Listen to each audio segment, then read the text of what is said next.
કોંગ્રેસના બે ધારાસભ્યએ લોકસભાની ચૂંટણી પૂર્વે રાજીનામા આપ્યા છે।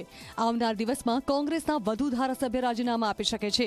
ત્યારે કોંગ્રેસ પક્ષથી ધારાસભ્યો નારાજ ન હોવાનો સોમનાથના ધારાસભ્ય વિમલ ચુડાસમાએ દાવો કર્યો છે।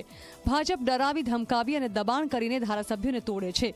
દબાણ બધા પર થાય છે, પણ નબળા દિલના લોકો જતા રહે છે। કોંગ્રેસના વધુ ધારાસભ્યો ભાજપમાં જશે તેવી વાત ખોટી હોવાનો દાવો કર્યો છે।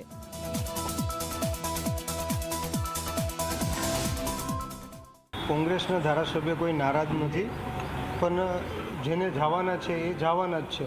પણ ખાસ કરીને જે કોંગ્રેસના ધારાસભ્ય છે એને ભારતીય જનતા પાર્ટી દ્વારા કોઈપણ રીતે દબાવી ધમકાવી કે કોઈ પણ એના બિઝનેસ હોય કે ધંધા હોય એની ઉપર ભારતીય જનતા પાર્ટી તેની સરકારનું દબાણ રાખી અને તે આવી રીતે લઈ જાય છે। હું કોંગ્રેસ છોડું તો મારી જનતાનું ધામણ લાજે આ નિવેદન આપ્યું છે ધોરાજીના પૂર્વ ધારાસભ્ય લલિત વસોયાએ। વસોયાએ વધુમાં કહ્યું કે કોંગ્રેસના નબળા સમયમાં હું પક્ષની સાથે ઊભો રહીશ। પક્ષનું ઋણ અદા કરવા માટે જે રાજકોટ જિલ્લા કોંગ્રેસની જવાબદારી સ્વીકારી છે।